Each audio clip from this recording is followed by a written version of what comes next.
1 in 4 girls and women experience rape or sexual assault in Nigeria before the age of 18. Now, according to a recent United Nations report, however, there are fewer than 80 total recorded rape convictions in Nigeria. In June, Nigeria declared a state of emergency on rape and sexual violence in all 36 Nigerian states. But despite this new state of emergency, a culture of rape and impunity persists, making it difficult for victims to hold their abusers accountable. Activists from women-led groups demanded Nigeria adopt and properly implement the 2015 Violence Against Prohibition Persons Act, and the act ensures that victims of rape and sexual assault have the right to physical and psychological examinations, and perpetrators found guilty of a sexually motivated crime could face between 14 years and life imprisonment. So far, only 17 of Nigeria's 36 states have adopted the VAP into state laws, and that's part of what we'll be talking about right now. So joining me for this discussion is lawyer and social development advocate Taiwo Akinlami. Taiwo, good morning. Thank you for having me. Great. It's my pleasure. Good to see you. This morning. Right. And we have Bukola Ladigbolu, a journalist and author, here with me in the studio. Nice to see you. Good morning. Thank you so You're much welcome. for having me here. Great. Great. All right. Now, Bukola has an interesting book. We'll be talking about it shortly. But Taiwo, let me start with you. We've been talking about this issue for so many years now. And when it comes to the issue of the advocacy against rape, one would say that somehow maybe people are getting more enlightened, but on the pages of the newspapers, we see cases almost on a daily basis. There is no day you open some of the papers you wouldn't see a case of rape here and there. How do we reconcile this? Well, I think that the battle against rape will remain a lost battle, except we do the needful. Okay. Now, the information you have read out is within public domain. People are aware of what is going on. But the problem is this. I have continued to advocate that when you talk about rape, there are 3 victims, right? So you have the survivor, the person who has experienced, rape. Then you have the society, who becomes emboldened by virtue of the fact that somebody perpetrated the heinous crime of rape and gets away with it. Then you now have the community. You now have the society. So society is number 2. Then the number 3 is our system. Now that's the judicial system. Once the judicial system, we have like less than 80 convictions of rape, and you have hundreds and thousands of cases. So what do you find? You find that once the judiciary is not able to do the needful, it demonstrates its weakness. The judiciary becomes weak, the society becomes weak, the survivor loses hope. Now, that is a major issue that we need to begin to consider. But as we consider that, we must think about then what is the way forward. I think that our society has dwelt so much on how to respond to rape than how to prevent rape. We must be interested in prevention of rape. And globally, the research is clear that one of the ways to prevent rape is to pay attention to what our young people are exposed to. Ted Bundy was one of the most celebrated serial killers, if I can use the word celebrated in court, the world has ever known. He was executed in 1989. A day before he was executed, he called an interview with James Dobson. James Dobson is a renowned family consultant in America. And he said that one of the things that happened to him, Ted Bundy confessed to have killed 33 people. Investigation revealed that Ted Bundy killed between 33 and 100 people. He will rape them and he will kill them. And he said his problem began when he was exposed to pornography at the age of 16. Now, he was not excusing pornography as what pushed him to do what he did. But he was talking to us about the ground, the making of a rapist. So rape cannot be justified on any note. Now, Ted Bundy faced his day in court, had his day in court, and he was executed. Now, that because he raped and murdered. Now, but if we are interested, since we now know that the judiciary is weak, we now know that the society is weak, what do? We need to begin to empower our people. We need to begin to think about the things that our young people are exposed to. That is very, very key. All right. So if the judiciary is weak and the society is weak, then the individual who falls victim is on his own. And he has to be empowered. Yeah. All right. Now, Bukola, let me bring you in here. Now, the point there is, before we delve into your book and what it is trying to address, now, he mentioned something, and like they say, prevention is better than cure. When it comes to preventing a rape situation, how challenging would that be generally for us as a society? As a society, first, I want to say that charity, they say, begins at home. Mm-hmm. A child's foundation goes a long way. We have to take into consideration the formative years. We have to build our children's esteem. That's very, very important. And right, what they are exposed to is very, very crucial. That is a very strong factor that we have to delve into. A lot of children, parents now in this generation, they don't really have the time. The foundation is faulty. They think once I'm able to put my child in a good school, he has the cartoon, things like those are some of the things these children are exposed to. Like a practical example is this Nickelodeon. The first time I watched with my son, I was stunned. I saw smooching and stuff like that. Pornography is a habit that is difficult to break from. So I think the foundation, the home, has a huge role to play on a child. It's very, very important. What the child feeds on, what we tell them, and as parents, even the school, we have to build their self-esteem. Is very, very important. And this issue of sex education, that is what I preach to prevent rape too. Rape can be eradicated. It will still be, but it can be reduced to the embarrassed minimum. When I talk about sex education, a 2-year-old has to know the body part. It's very important. It has no nickname, for heaven's sake.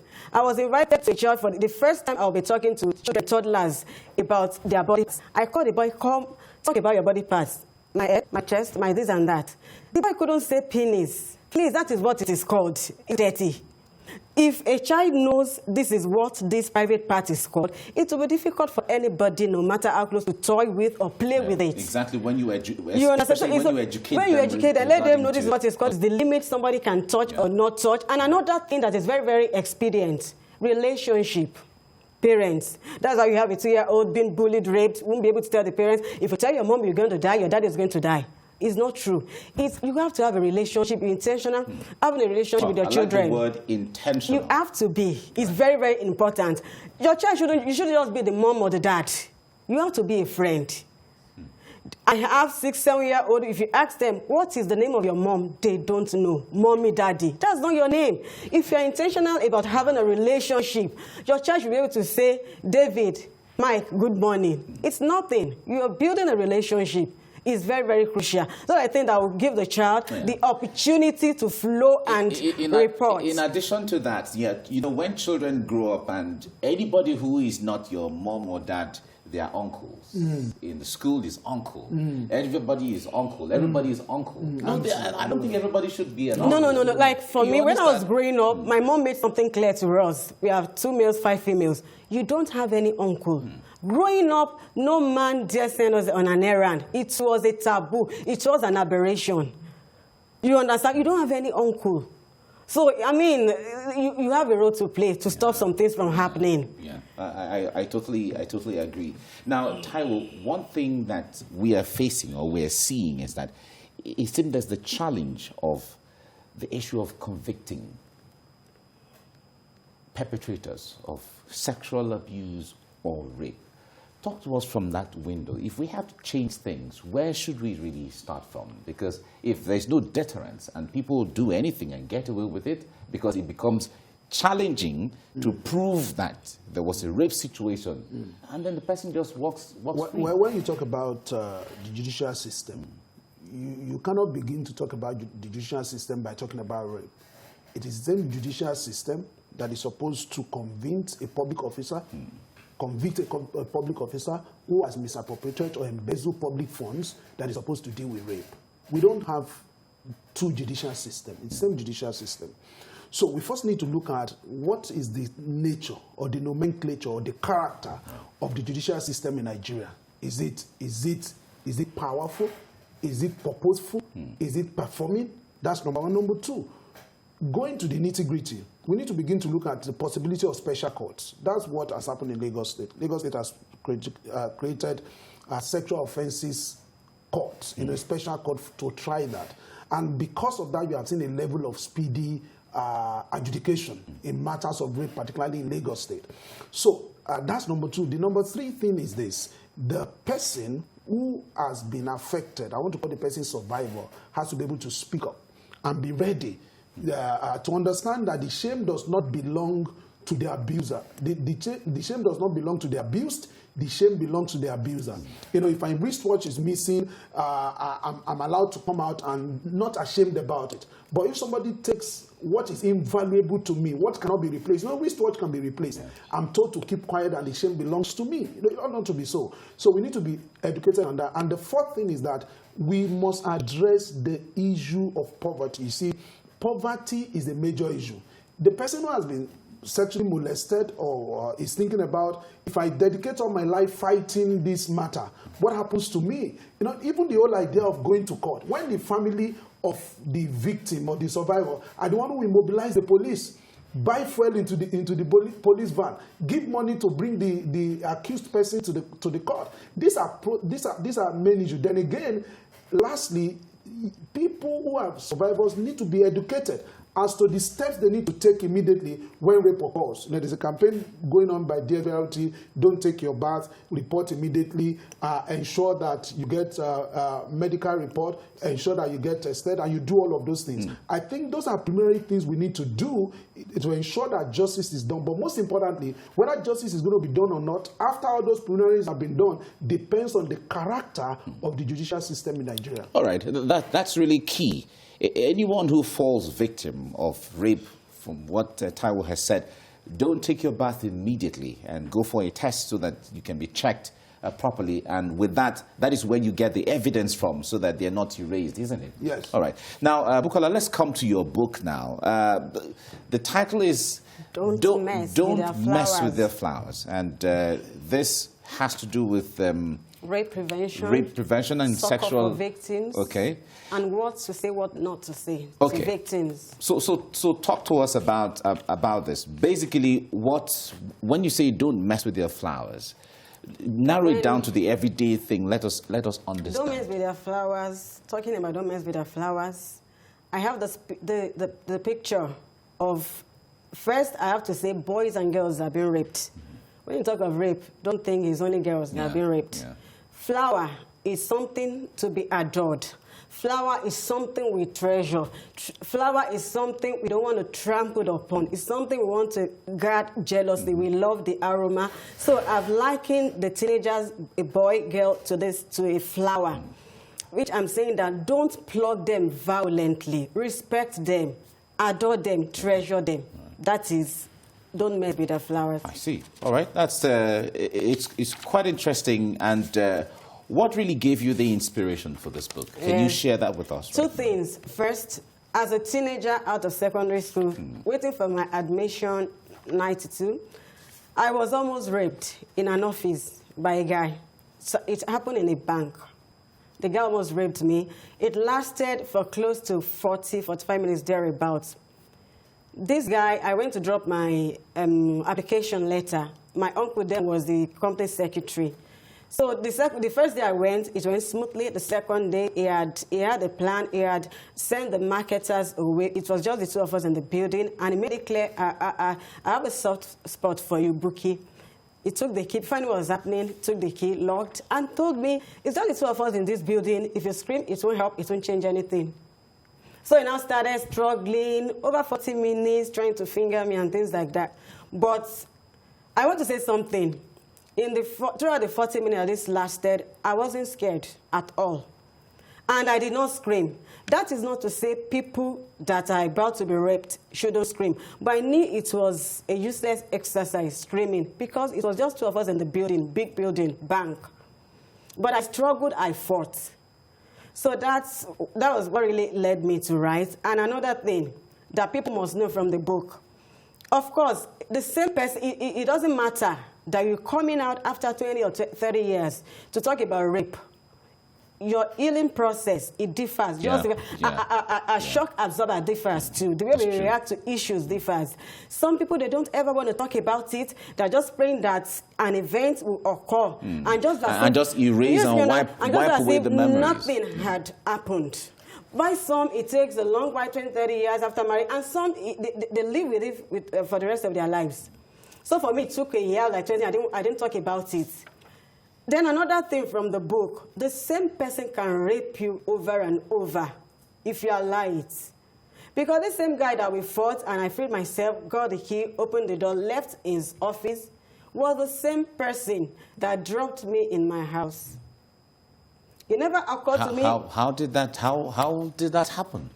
After I taken the key, ran out of the office, he came after me and like, oh, sorry, let me drop you at home. I still agreed.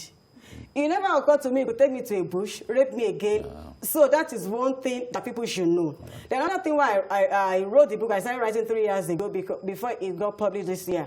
There was a very messy, popular case in Nigeria that involved a pastor and the young girl. And people were like, you can't be coming out after 30 years. Please, it doesn't matter. You can come out anytime, depending on how good you are talking about it. And of course, as teenagers, we have to let them know that things are happening. You can be raped in the church. People have gone for deliverance, getting raped. You can be raped on the street. And another thing that pained me, I've seen people that we think are educated saying it's because she's busty, it's because she's showing her cleavage. It's not about me. It's because somebody chose to be silly or British. It has nothing to do with that person. It's high time we stopped making the abuse feeling sad. It is the rapist, like I said, that should be ashamed, not the person being raped. Not the victim. At all. Ty will talk to that issue, because we have heard this sometime when they blame, why did you dress like that in the first place? You were the one who dressed in the way that drew attention to you. The point there is everyone has the right to dress the way he wants or she wants to dress. The point there is everyone should be self-disciplined. That's my thinking, but talk to us from that window. If there's no capacity inside of you to do evil, nothing is going to move you to do it. What you do is a reflection of who you are. What you do is a reflection of what is inside of you. It takes pressure to bring out who you are. When you are pressured, who you are comes out. Now, no matter what a woman wears, cannot be a ground for rape. Rape is not excusable on any ground. We are talking about the violation of my body. We are talking about the violation of my dignity of human person. We are talking about my essence. The fact is that I have not given you consent. Consent is very, very powerful. It's not something you can also take by force. When you take that, when you come on me and you take advantage of me, and when I don't give you that consent. Now, when I talk about consent, we are talking about adults now. Because a child is anybody below 18. Of course. A child cannot give consent. You don't even say that. You don't even say that I thought is older than that. I thought it is an adult. A child cannot even give consent. So, for me, at the end of the day, rape is not excusable on any ground.